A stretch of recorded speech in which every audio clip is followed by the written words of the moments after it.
Why is Karl Marx still feared, long after his bones turn to dust? A man without an army, without wealth, without a state. And yet, his ideas move through boardrooms like shadows, through classrooms like whispers, and through protests like fire.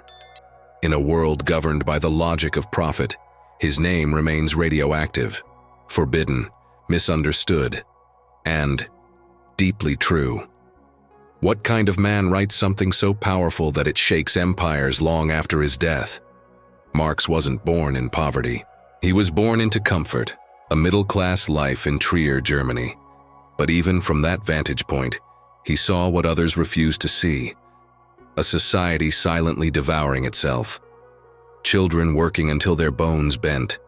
Men broken not by war, but by the endless invisible grind of labor. Women priced and discarded like worn-out tools. He saw beneath the illusion of progress, and named what he found: exploitation. While others described the surface of society, Marx wanted to dig into the foundations. Who owns, who works, who profits, and at what cost? And so he became dangerous, not because he planted bombs, but because he revealed one: the ticking logic of capitalism itself. To question capitalism is to question the sacred. And Marx dared to ask, what if the God we serve, the market, is actually a machine of hunger?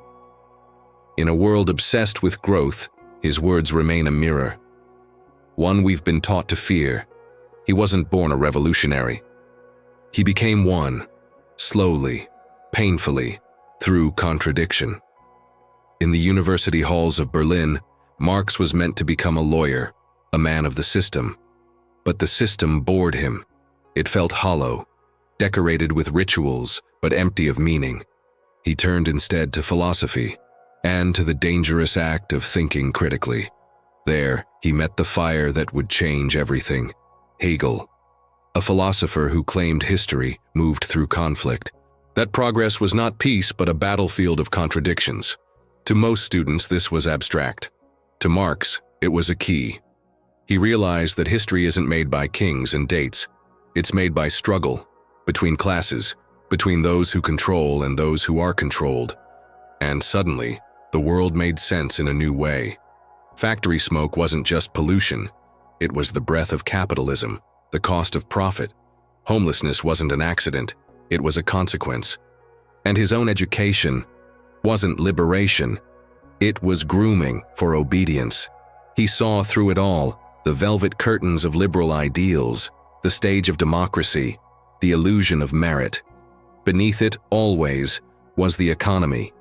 And behind the economy, power. Marx left the university not with a degree of comfort, but with a burden: to expose the truth. And that truth was ugly, but it was real. He once said, "To be radical is to grasp the root of the matter." And so he dug deeper, past the symptoms into the structure, past politics into economics, past appearances into reality. What if the system wasn't broken, but built this way? Marx looked at capitalism not as an unfortunate accident, but as a machine, precise, intentional, and brutal. A machine that doesn't need cruelty to function, because exploitation is built into its gears. At its core is a simple theft masked as normal life. You sell your time, but your employer keeps the value. That gap, that hidden space between what you produce and what you earn, is where profit is born. It's called surplus value, and it's the reason you work 40 hours a week and still feel poor. But it doesn't stop there. This system doesn't just take your labor, it takes your dreams too. Your sense of worth, your ability to rest without guilt. It turns time into currency and human beings into resources. You begin to measure your life not in joy, but in productivity. You don't ask, "Am I fulfilled?" You ask, "Am I efficient?" A man wakes up to an alarm he hates, travels to a job that drains him, and comes home too tired to remember who he used to be. And society calls this success, but Marx called it by its real name: alienation. Alienation from your labor, from your fellow workers, from nature, from yourself. He saw the modern worker not as lazy or broken, but as disconnected from the very thing that makes us human, the ability to shape our world with meaning. Capitalism promises freedom, but delivers repetition. It promises choice, but delivers endless variations of the same despair. And we're told to smile through it all, to be grateful for the cage, because at least it's invisible. But Marx made it visible. They tell us we're free. But what kind of freedom comes with a price tag? You're free to choose your job, if you don't mind selling your life for a wage. You're free to speak, if no one powerful is truly listening. You're free to buy, as long as you keep producing. In the eyes of the system, you're not a citizen, you're a consumer. Your value isn't your thoughts, your art, your compassion. It's your spending power. This is the illusion Marx saw through, what he called false consciousness, a deep programmed belief that the world is fair when it's built on quiet injustice. From the moment we're born, we're told the story of meritocracy. Work hard, and you'll succeed. But what happens when the game is rigged from the start? What happens when some inherit wealth, connections, education, and others inherit debt, stress, and hunger? That's not freedom. That's a hierarchy in disguise. And the most effective way to maintain that system is to convince the exploited that they are free. So we compete with each other. We blame ourselves. We self-help our pain away. And all the while, the owners of capital grow richer, not because they work harder, but because the system works for them. You are told to hustle while others profit from your exhaustion. You are told to dream, but only within the limits of the market. You are told to vote, but never to question the economy itself. This is not freedom. It's a maze, one with invisible walls. And every time you think you've found the exit, they sell you another product, another distraction, another slogan of hope. But hope without justice is just sedation. And Marx refused to sleep. What if the things we buy are buying pieces of us? Marx introduced a concept so haunting, it still echoes through shopping malls and Instagram feeds. Commodity fetishism. It means we stop seeing the human labor behind the object and start worshiping the object itself. A phone is no longer minerals dug from the earth by tired hands, assembled by workers on the edge of collapse. It becomes sleek, desirable, magical. A designer bag is no longer the product of exploitation. It becomes status, power, a dream stitched into leather. Capitalism hides the process and sells you only the fantasy. We fall in love with brands, with logos, with scarcity. We don't just consume, we construct our identities from our consumption. And in doing so, we become commodities too. Your time is a product. Your attention is monetized. Your emotions are harvested for data. This is not connection, it's conversion. And all the while, the real relationships between people, between workers, between human beings, dissolve. Because it's easier to relate to a product than to confront the suffering behind it. Marx saw this not as an accident, but as a feature, a kind of spiritual numbness manufactured by the market. You don't need chains when you can be seduced by luxury. You don't need prisons when you're trapped in comparison. So we chase objects to fill the absence. But the absence remains, because it was never about things. It was about meaning, purpose, humanity. And capitalism cannot sell you that, because if it could, it would cost everything. If you listen closely, you can still hear it. The grinding sound of the class machine, turning human lives into profit margins. Marx didn't invent class struggle. He revealed it, naked, raw, and relentless. A war not fought with weapons, but with wages, walls, and silence. At the top, a small group owns the means of production. Factories, media, technology, land. At the bottom, the majority sells their labor to survive, not to thrive, just to exist. This is not a flaw in capitalism. This is capitalism. The ruling class doesn't stay in power by force alone. They do it with culture, with narratives, with a quiet theft of your imagination. They tell you it's normal to work until you break, that some people just deserve more, that wealth is a sign of virtue. But behind the smiling CEOs and polished politicians is the truth, a system that only functions if you stay tired, distracted, and obedient. They call it job creation, but it's just modern feudalism with a dress code. Marx warned us, the ideas of the ruling class are in every epoch the ruling ideas, which means your dreams might not even be yours. They might be engineered to keep you climbing a ladder that leads nowhere. And when you fall, they blame you. This isn't just unfair, it's unsustainable. Because a system that feeds on inequality will always require more hunger, more division, more sacrifice from the bottom to feed comfort at the top.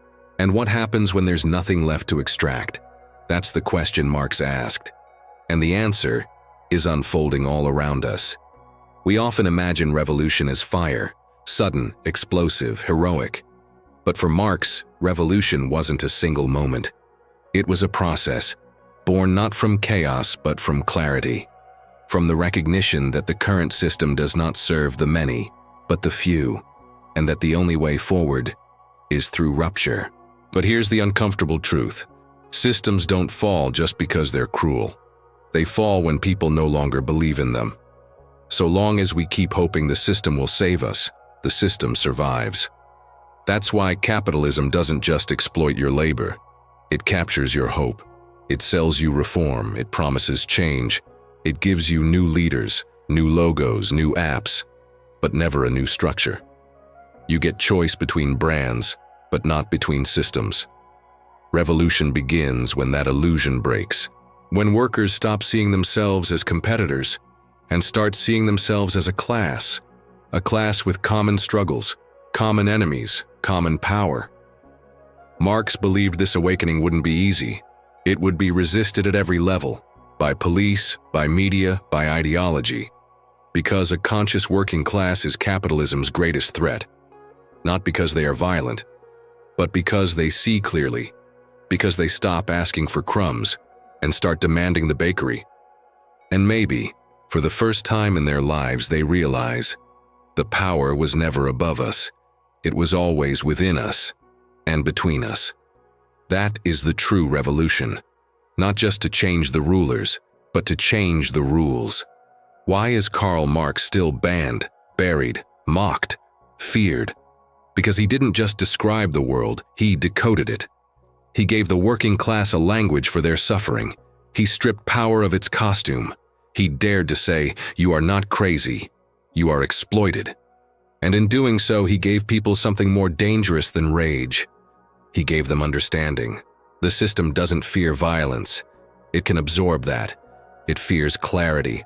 It fears a worker who no longer blames himself for his debt. A mother who sees through the lie of scarcity. A student who realizes that education is no longer about liberation, but obedience.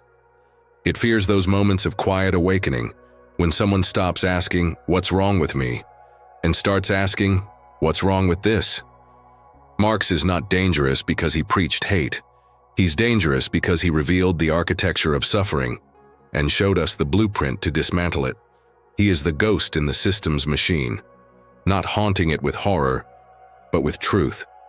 And that truth lives on, not in books alone, but in every underpaid worker, every exploited gig driver, every exhausted teacher, every soul who feels like they were born into a world that sees them as numbers.